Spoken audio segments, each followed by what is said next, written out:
Hi all, welcome back to എജൂബ്. ഇപ്പോൾ നമ്മുടെ ഇന്നത്തെ വീഡിയോ എന്ന് പറയുന്നത് ഇപ്പോൾ ഡിസംബർ മാസമാണ്. ഇനിയിപ്പോൾ ഉടനെ തന്നെ നമ്മുടെ 2026 വേണ്ടിയിട്ട് SSC നടക്കാനുള്ള എക്സാംസിൻ്റെ എല്ലാം കൊണ്ട് ചേർത്തുകൊണ്ട് കലണ്ടർ വരാനായിട്ട് സമയമായേക്കാണ്.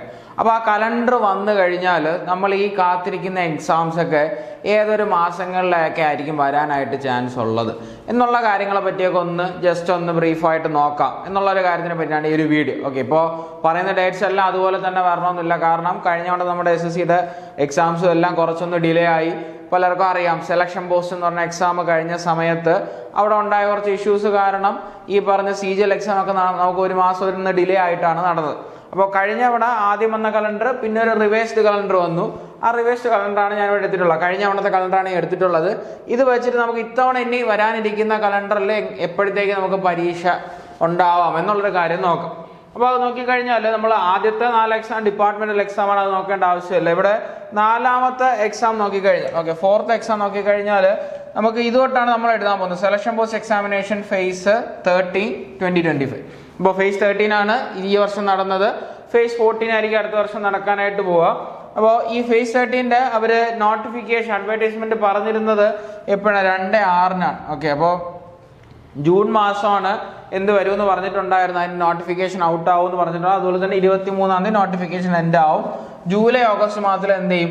പരീക്ഷ നടക്കും. അപ്പൊ നോർമലി ഈ സെലക്ഷൻ പോസ്റ്റ് നോട്ടിഫിക്കേഷൻ വരാതിരിക്കുന്ന എപ്പോഴാണ്? ജൂൺ മാസത്തിലാണ്. ഓക്കെ, അപ്പോൾ ഇനിയിപ്പോൾ കലണ്ടർ ഔട്ട് ആവുകയാണെങ്കിൽ ഈ ജൂൺ എന്നുള്ളത് നമുക്ക് കുറെ കൂടെ എന്ത് ചെയ്യാം, മുന്നിലേക്ക് വേണമെങ്കിൽ പ്രതീക്ഷിക്കാം. കാരണം കഴിഞ്ഞ തവണ കുറച്ച് ഈ പറഞ്ഞ വെൻഡർ ഇഷ്യൂവും കാര്യങ്ങളെല്ലാം വന്നുകൊണ്ടാണ് കുറച്ച് ഡിലേ വന്നത്. ഇത്തവണ വേണമെങ്കിൽ നമുക്ക് എന്ത് ചെയ്യാം, ഈ ഒരു കാര്യം കുറച്ച് മുന്നത്തേക്കൊന്ന് പ്രതീക്ഷിക്കുക എന്നുള്ളതാണ്. ഈ ജൂൺ എന്നുള്ളത്, ഇപ്പൊ ജൂൺ മാസം എന്നുള്ളത് വേണമെങ്കിൽ എന്ത് ചെയ്യും, ഒരു മെയ് മാസത്തിലോട്ടോ അല്ലെങ്കിൽ ഏപ്രിൽ അവസാന മെയ് മാസങ്ങളിലേക്ക് എന്ത് ചെയ്യാം, നമ്മുടെ ഈ പറഞ്ഞ സെലക്ഷൻ പോസ്റ്റിന്റെ നോട്ടിഫിക്കേഷൻ നമുക്ക് പ്രതീക്ഷിക്കാവുന്നതാണ്. ഓക്കെ, അപ്പം ആ ഒരു കാര്യം ഓർമ്മയിൽ വേണം. അപ്പം ഇനി അടുത്ത എക്സാം നമ്മൾ എല്ലാവരും മെയിൻലി നോക്കിയിരിക്കുന്ന എക്സാമാണ് കമ്പൈൻഡ് ഗ്രാജുവേറ്റ് ലെവൽ എക്സാമിനേഷൻ, അല്ലെങ്കിൽ നമ്മുടെ CGL എക്സാം. CGL എക്സാം കഴിഞ്ഞ തവണ നോട്ടിഫിക്കേഷൻ പറഞ്ഞിരുന്നത് ഈ പറഞ്ഞ ജൂൺ മാസത്തിൽ തന്നെയാണ്. ജൂൺ മാസം നോട്ടിഫിക്കേഷൻ വന്നെങ്കിലും എന്ത് ചെയ്തില്ല, എക്സാം കുറച്ച് സമയത്ത് നടന്നില്ല. ജൂൺ മാസം നോട്ടിഫിക്കേഷൻ വന്നിട്ടുണ്ടെങ്കിൽ അവർ എക്സാം പറഞ്ഞേക്കുന്ന ഏത് മാസത്തിലാണ്? ഓഗസ്റ്റ് മാസത്തിലാണ് എക്സാം പറഞ്ഞത്. അപ്പോൾ ഇത്തവണത്തെ ആണെങ്കിൽ നമുക്ക് വേറെ ഡിലേ ഒന്നുമില്ല. ഇപ്പം കുറച്ച് എക്സാംസ് നടക്കുന്നുണ്ട്.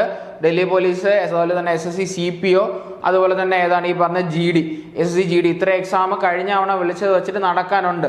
ആ പറഞ്ഞ എക്സാംസ് എല്ലാം കറക്റ്റായിട്ട് പ്രോപ്പറായിട്ട് നടക്കുവാണെന്നുണ്ടെങ്കിൽ ഈ പറഞ്ഞ ഓഗസ്റ്റിന് മുന്നേ, ഇവിടെ ഓഗസ്റ്റിനാണ് CGL എക്സാം പറഞ്ഞിട്ടുള്ളത്.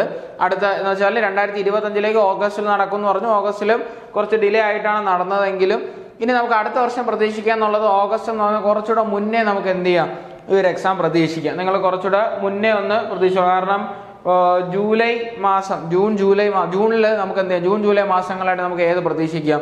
CGL പ്രതീക്ഷിക്കാം. അപ്പോൾ ജൂൺ ജൂലൈ മാസങ്ങളിൽ വരുവാണെങ്കിൽ നിങ്ങൾ നോക്കുക, ഇപ്പം ഡിസംബർ ആണ്, ജൂൺ മാസം ആവാനായിട്ട് നമ്മുടെ മുമ്പിൽ 7 മാസം സമയമുണ്ട്. അപ്പോൾ നിങ്ങൾ ഇപ്പം പ്രിപ്പറേഷൻ സ്റ്റാർട്ട് ചെയ്താലും നിങ്ങളുടെ മുമ്പിൽ എത്ര മന്ത്സ്? 7 മന്ത്സിന്റെ ടൈം അവൈലബിൾ ആവും. 7 മാസം ടൈം എന്ത് ചെയ്യും, നമ്മുടെ മുമ്പിൽ അവൈലബിൾ ആവും. അത് ഭയങ്കര ഇമ്പോർട്ടൻ്റ് ആയിട്ടുള്ള കാര്യമാണ്. പ്രിപ്പറേഷനിൽ ഇരിക്കുന്ന ആൾക്കാർ നിങ്ങളുടെ പ്രിപ്പറേഷൻ കുറച്ചുകൂടെ സ്ട്രോങ് ആക്കുക.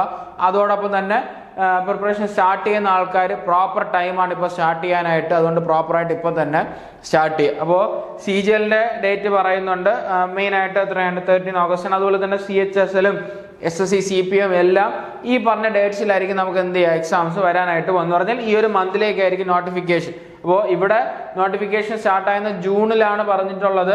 അത് വേണമെങ്കിൽ ഒരു ഏപ്രിൽ മെയ് എന്നുള്ള രീതിയിൽ നമുക്ക് എന്ത് ചെയ്യാം, അടുത്ത വർഷം പ്രതീക്ഷിക്കാം.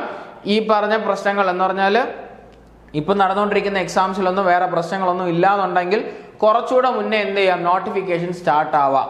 ഓക്കെ, മേ ബി മാർച്ച് തൊട്ട് തന്നെ, ഇപ്പോൾ പല ആൾക്കാരും പറയുന്നുണ്ട് മാർച്ച് തൊട്ട് തന്നെ, മാർച്ച് അവസാനം തൊട്ട് തന്നെ നമുക്ക് എന്ത് പ്രതീക്ഷിക്കാം, നോട്ടിഫിക്കേഷൻസ് പ്രതീക്ഷിക്കാം. എന്ന് പറഞ്ഞാൽ സെലക്ഷൻ പോസ്റ്റുകളുള്ള എക്സാം പ്രതീക്ഷിക്കുക എന്നുള്ളതാണ്.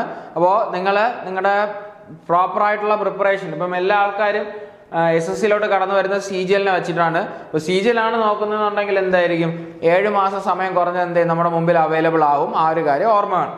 ഇനി ഈ ഒരു കാര്യം എന്ന് വെച്ചാൽ കുറച്ചുകൂടെ ക്ലാരിറ്റി വരുത്താനായിട്ട്, ആ ഒരു ഡേറ്റ്സിൽ കുറച്ചുകൂടെ ക്ലാരിറ്റി വരുത്താനായിട്ട് പറയുകയാണെങ്കിൽ, ഇപ്പോൾ നിങ്ങൾ നോക്കുക, കഴിഞ്ഞ വർഷം വിളിച്ചാൽ ലാസ്റ്റ് നടത്തേണ്ട എക്സാം എന്ന് പറഞ്ഞു കഴിഞ്ഞാൽ ഏതാണ്? നമ്മുടെ ഈ പറഞ്ഞ പോലെ കോൺസ്റ്റബിൾ GD, ഈ 17ാമത്തെ നമ്പർ കോൺസ്റ്റബിൾ GD എക്സാം ആണ് ലാസ്റ്റ് നടക്കുന്നത്. അതിൻ്റെ പറഞ്ഞിരിക്കുന്നത് എന്ന് പറഞ്ഞാൽ നോട്ടിഫിക്കേഷൻ വരാൻ പറഞ്ഞിരിക്കുന്ന ഡേറ്റ് ഒക്ടോബർ 25, നോട്ടിഫിക്കേഷൻ എൻഡ് ആവുന്ന date November 25, exam Jan Feb ആണ് എക്സാം പറഞ്ഞിട്ടുള്ളത്. 2026 ജനുവരി അല്ലെങ്കിൽ ഫെബ്രുവരിയിൽ GD-യുടെ എക്സാം നടക്കും. അപ്പോൾ നമ്മുടെ ഇപ്പം GD-യുടെ നോട്ടിഫിക്കേഷൻ ഇപ്പം വന്നതേ ഉള്ളൂ. ആലോചിക്കുക, ഡിസംബർ മാസത്തിലാണ് നോട്ടിഫിക്കേഷൻ വന്നത്. ഡിസംബർ 31 വരെ നോട്ടിഫിക്കേഷൻ ലൈവാണ്. അപ്പോൾ എക്സാം നടക്കാൻ ചാൻസ് ഉള്ളത് ഫെബ്രുവരി അവസാനം അല്ലെങ്കിൽ മാർച്ച് ആദ്യം ആയിരിക്കും എന്ത് വരിക, നമ്മുടെ എക്സാം വരും. ഇപ്പോൾ ഫെബ്രുവരി അവസാനം അല്ലെങ്കിൽ മാർച്ച് ആദ്യം എക്സാം വന്നു കഴിഞ്ഞാൽ ഈ എക്സാം കഴിഞ്ഞതിന് ശേഷം നമുക്ക് എന്ത് ചെയ്യാൻ പറ്റും, അടുത്ത SSCയുടെ എക്സാംസ് എന്ത് ചെയ്യാൻ പറ്റത്തുള്ളൂ, സ്റ്റാർട്ട് ആക്കാനായിട്ട് പറ്റത്തുള്ളൂ. അതുകൊണ്ടാണ് ഞാൻ പറഞ്ഞത് മാർച്ച് അവസാനം അല്ലെങ്കിൽ ഏപ്രിൽ മെയ് ആ ഒരു ടൈമിലേക്കായിരിക്കും നമുക്ക് അടുത്ത വർഷത്തെ SSCയുടെ എക്സാം. അപ്പോൾ ഒന്നുകൂടെ പറയുന്നു, മാർച്ച് എൻഡ് അല്ലെങ്കിൽ പ്രോബബ്ലി ഏതിലായിരിക്കും, ഏപ്രിൽ അല്ലെങ്കിൽ മെയ് മാസം. ഏപ്രിൽ മെയ് മാസത്തിലായിരിക്കും നമ്മുടെ 2026 SSC എക്സാംസിന്റെ നോട്ടിഫിക്കേഷൻ സ്റ്റാർട്ട് ആവാൻ ചാൻസ് ഉള്ളത്. ഓക്കെ, അപ്പോൾ ഒരു ചാൻസ് ആണ് ഞാൻ പറയുന്നത്, വീണ്ടും എടുത്തു പറയുന്നു. കഴിഞ്ഞ തവണത്തെ കാര്യം വെച്ച് നോക്കുമ്പോൾ ഇതിനകത്ത് തന്നെ ഡിലേ വരാൻ ചാൻസ് ഉള്ളതെന്ന് പറഞ്ഞു കഴിഞ്ഞാൽ ഇപ്പോൾ SSC എക്സാംസ് ഇപ്പം നടന്നുകൊണ്ടിരിക്കുക. ഡൽഹി പോലീസിന്റെ എക്സാം ഇനി നടക്കാറുണ്ട്. അതുപോലെ തന്നെ SSC CPO കറന്റ് നടക്കുകയാണ്, ഇന്നിപ്പോൾ നടക്കാൻ പോവുകയാണ്. 12-ാം തീയതി എക്സാം ഉണ്ട്. അതുപോലെ തന്നെ ഈ പറഞ്ഞ പോലെ SSCയുടെ GD എക്സാം. അപ്പോൾ ഈ എക്സാം ഒക്കെ പ്രോപ്പറായിട്ട് നടന്നു പോകുന്നു എന്നുണ്ടെങ്കിൽ വേറെ ഇഷ്യൂ ഒന്നുമില്ല. ഏപ്രിൽ മെയ് മാസങ്ങളിലേക്ക് നമുക്ക് എന്ത് പ്രതീക്ഷിക്കാം, ഈ പറഞ്ഞ പോലെ തന്നെ ഏത് പ്രതീക്ഷിക്കാം, നമ്മുടെ അടുത്ത 2026 SSCയുടെ ഫസ്റ്റ് നോട്ടിഫിക്കേഷൻ പ്രതീക്ഷിക്കുക എന്നുള്ളത് എന്ന് വെച്ചാൽ നമുക്ക് എല്ലാവർക്കും കോമൺ ആയിട്ട് ഡിപ്പാർട്ട്മെന്റിൽ അല്ലാതെ കോമൺ ആയിട്ട് എല്ലാവർക്കും എഴുതാൻ പറ്റുന്ന ഒരു നോട്ടിഫിക്കേഷൻ ഏപ്രിൽ മെയ് മാസത്തിലേക്ക് എന്ത് ചെയ്യാം, ഔട്ട് ആവും എന്ന് പറഞ്ഞാൽ സെലക്ഷൻ പോസ്റ്റിന്റെ എക്സാം ഏപ്രിൽ മെയ് മാസങ്ങളിലായിട്ട്, എക്സാം അല്ല നോട്ടിഫിക്കേഷൻ ഏപ്രിൽ മെയ് മാസങ്ങളായിട്ട് ഔട്ട് ആവും എന്നുള്ള കാര്യം പ്രതീക്ഷിക്കും. ഓക്കെ അല്ലേ?